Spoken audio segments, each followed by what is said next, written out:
تاریخ اسلام انگنت ایمان افروز واقعات اور عظیم الشان شخصیات سے بھری پڑی ہے۔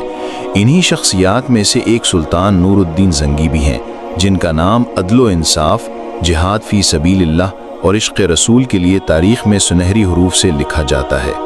وہ ایک ایسے مجاہد اور حکمران تھے جنہوں نے اپنی پوری زندگی دین اسلام کی سربلندی اور مسلمانوں کے حقوق کی حفاظت کے لیے وقف کر دی۔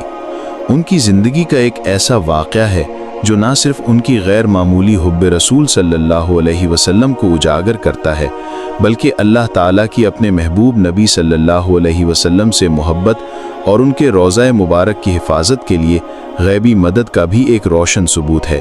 یہ واقعہ سننے والوں کو اپنی طرف متوجہ کرتا ہے اور دلوں کو عشق رسول صلی اللہ علیہ وسلم سے سرشار کر دیتا ہے۔ سلطان نور الدین زنگی کا دور 12ویں صدی عیسوی کا ہے، جب صلیبی جنگیں اپنے عروج پر تھیں اور مسلمان شدید مشکلات کا شکار تھے۔ ایسے وقت میں سلطان نور الدین زنگی ایک نجات دہندہ بن کر سامنے آئے۔ وہ ایک پرہیزگار، عابد و زاہد اور دیندار حکمران تھے۔ ان کا دل اللہ کے خوف اور رسول اللہ صلی اللہ علیہ وسلم کی محبت سے لبریز تھا۔ وہ اپنی راتیں عبادت میں گزارتے اور دن جہاد و عدل میں صرف کرتے۔ ان کی حکومت عدل و انصاف کی مثال تھی اور ان کی رعایا ان سے بے پناہ محبت کرتی تھی۔ سلطان نور الدین زنگی اکثر مدینہ منورہ اور روضہ رسول صلی اللہ علیہ وسلم کی زیارت کے لیے جانے کی شدید خواہش رکھتے تھے، لیکن صلیبی جنگوں میں مسلسل مصروفیت کی وجہ سے انہیں یہ سعادت حاصل نہیں ہو پا رہی تھی۔ اس کے باوجود ان کا دل ہر وقت مدینہ پاک کی طرف مائل رہتا تھا۔ ایک رات تقریباً 557 ہجری یعنی 1162 عیسوی کا واقعہ ہے۔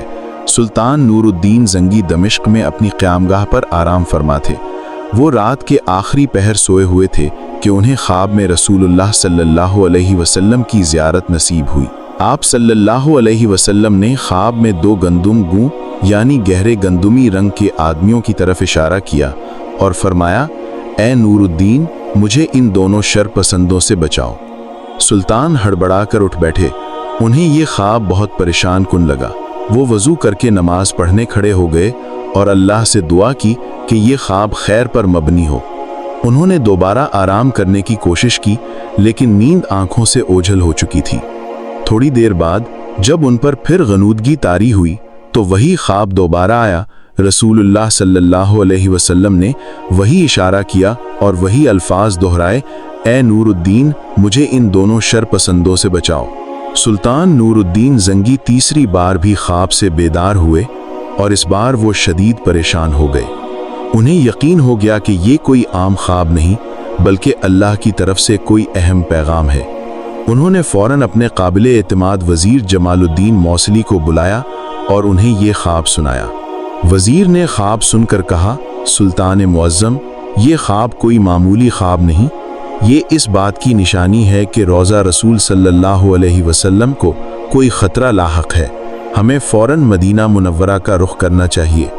سلطان نور الدین زنگی نے فوراً مدینہ منورہ کی طرف سفر کا حکم دیا۔ انہوں نے بہت کم محافظ اور اپنا خاص عملہ ساتھ لیا تاکہ کسی کو شبہ نہ ہو اور کوئی افواہ نہ پھیلے۔ وہ اس سفر کو انتہائی خفیہ رکھنا چاہتے تھے تاکہ مجرموں کو خبر نہ ہو۔ وہ بہت تیزی سے سفر کرتے ہوئے مدینہ منورہ پہنچے۔ مدینہ منورہ پہنچ کر سلطان نے سب سے پہلے روضہ رسول صلی اللہ علیہ وسلم کی زیارت کی۔ انہوں نے وہاں موجود لوگوں کا بغور جائزہ لیا، لیکن انہیں کوئی ایسی چیز نظر نہ آئی جس سے خواب کی تعبیر مل سکے۔ سلطان کو پھر بھی اطمینان نہیں تھا۔ ان کے دل میں ایک بے چینی تھی۔ انہیں یقین تھا کہ اللہ کے نبی نے بے وجہ پریشانی کا اظہار نہیں کیا۔ سلطان نور الدین زنگی نے جمال الدین موصلی سے مشورہ کیا۔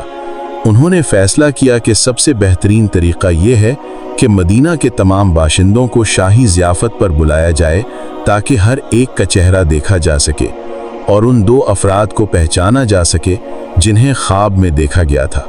چنانچہ سلطان نے حکم دیا کہ مدینہ کے تمام مردوں کو ایک ایک کر کے شاہی ضیافت میں مدعو کیا جائے۔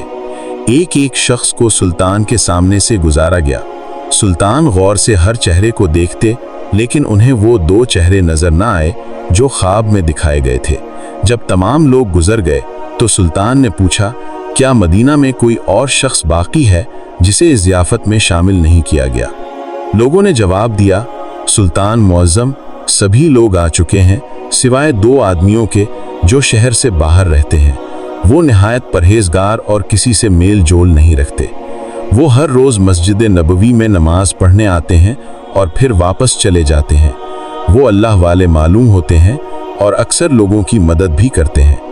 سلطان نور الدین زنگی کے کان کھڑے ہو گئے۔ انہیں فوراً شک گزرا کہ یہی وہ 2 آدمی ہو سکتے ہیں جنہیں خواب میں دکھایا گیا تھا۔ انہوں نے فوراً ان دونوں کو بلانے کا حکم دیا۔ جب وہ دونوں آدمی سلطان کے سامنے لائے گئے تو سلطان نور الدین زنگی نے انہیں دیکھتے ہی پہچان لیا۔ یہ وہی 2 گندم گوں آدمی تھے جو انہیں خواب میں دکھائے گئے تھے۔ سلطان نے ان کے چہروں پر ایک عجیب سی گھبراہٹ اور ہوشیاری دیکھی۔ سلطان نے ان سے پوچھا، تم کہاں رہتے ہو اور کیا کرتے ہو؟ انہوں نے جواب دیا، ہم مغربی ممالک سے آئے ہوئے کچھ مالدار لوگ ہیں۔ ہم یہاں اللہ کی عبادت کرنے، سخاوت کرنے اور لوگوں کی مدد کرنے کے لیے مقیم ہیں۔ سلطان نے ان کے جواب سے مطمئن نہیں ہوئے۔ انہوں نے ان سے مزید سوالات کیے اور ان کے لہجے میں شک و شبہ کی جھلک صاف نظر آ رہی تھی۔ پھر سلطان نے ان کے ٹھکانے پر چھاپا مارنے کا حکم دیا۔ جب سلطان کے سپاہی ان کے گھر پہنچے تو وہاں انہیں بظاہر کچھ بھی غیر معمولی نظر نہیں آیا۔ گھر صاف ستھرا تھا اور تمام ضروریات کا سامان موجود تھا۔ سپاہیوں نے اچھی طرح تلاشی لی لیکن کچھ نہ ملا۔ مایوس ہونے لگی۔ اچانک سلطان نور الدین زنگی کو خیال آیا کہ روضہ رسول صلی اللہ علیہ وسلم سے متعلق کوئی سازش ہے اور وہ لوگ روضے کے بالکل قریب رہتے ہیں۔ انہوں نے حکم دیا کہ کمرے کے فرش کو بغور دیکھا جائے۔ جب سپاہیوں نے فرش کی چٹائیاں ہٹائیں تو انہیں ایک کنواں یا گڑھا نظر آیا جس کا منہ بہت مہارت سے چھپایا گیا تھا۔ کنویں میں اتر کر دیکھا گیا تو یہ ایک لمبی سرنگ تھی جو سیدھی روضہ رسول صلی اللہ علیہ وسلم کی طرف جا رہی تھی۔ یہ دیکھ کر سب کے ہوش اڑ گئے۔ یہ 2 بدبخت یہودی تھے جو عیسائیوں اور اپنی قوم کی ایمان پر روضہ رسول صلی اللہ علیہ وسلم سے جسم اطہر کو چرا کر لے جانے کی ناپاک سازش کر رہے تھے۔ وہ کئی سالوں سے یہاں مقیم تھے اور بظاہر بہت نیک اور پرہیزگار بنے ہوئے تھے تاکہ کسی کو ان پر شک نہ ہو۔ وہ دن بھر سرنگ کھودتے رہتے اور مٹی کو اپنے پاس جمع کر لیتے اور رات کو یا لوگوں کی نظروں سے بچ کر اسے تھوڑا تھوڑا کر کے بقی کے قبرستان میں پھینک آتے۔ اس سازش کا انکشاف ہوتے ہی مدینہ کے لوگوں میں کوہرام مچ گیا۔ ہر کوئی غصے اور حیرت میں ڈوبا ہوا تھا کہ اتنی بڑی سازش کو کتنی چالاکی سے چھپایا جا رہا تھا۔ سلطان نور الدین زنگی نے فوراً ان دونوں یہودیوں کو گرفتار کرنے کا حکم دیا۔ ان سے پوچھ گچھ کی گئی تو انہوں نے اپنا جرم قبول کر لیا۔ انہوں نے بتایا کہ انہیں بہت بڑی رقم دی گئی تھی تاکہ وہ یہ ناپاک کام کریں۔ ان کا منصوبہ یہ تھا کہ وہ سرنگ کے ذریعے روضہ رسول صلی اللہ علیہ وسلم تک پہنچیں گے، جس میں اطہر کو نکالیں گے اور پھر اسے کہیں دور جا کر چھپا دیں گے۔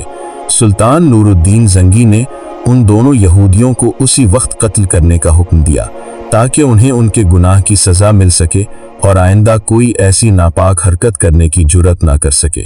مدینہ کے لوگوں نے سلطان کی اس کارروائی کی تعریف کی اور اللہ کا شکر ادا کیا کہ اس نے اپنے محبوب نبی کے روضے کی حفاظت کے لیے سلطان نور الدین زنگی کو غیبی مدد کے ساتھ بھیجا۔ اس واقعے کے بعد سلطان نور الدین زنگی نے روضہ رسول صلی اللہ علیہ وسلم کی حفاظت کے لیے ایک غیر معمولی قدم اٹھایا۔ انہوں نے حکم دیا کہ روضہ مبارک کے گرد گہری کھدائی کی جائے اور ایک مضبوط فصیل بنائی جائے۔ اس کھدائی کے دوران ایک نئی چیز سامنے آئی۔ جب زمین کی گہرائی تک کھدائی کی گئی تو سلطان نے دیکھا کہ پانی نکل آیا ہے۔ انہیں خدشہ ہوا کہ اگر پانی روضہ مبارک تک پہنچ گیا تو نقصان ہو سکتا ہے۔ سلطان نے علماء سے مشورہ کیا۔ انہوں نے فیصلہ کیا کہ پانی کو روکنے کے لیے ایک ٹھوس دیوار بنائی جائے۔ چنانچہ سلطان نے حکم دیا کہ سیسا کی بڑی بڑی سلیں تیار کی جائیں اور انہیں پگھلا کر روضہ رسول صلی اللہ علیہ وسلم کے گرد گہری خندق میں بھرا جائے۔ یہ ایک بہت بڑا اور مہنگا کام تھا، لیکن سلطان نے اپنی تمام دولت اس پر خرچ کر دی۔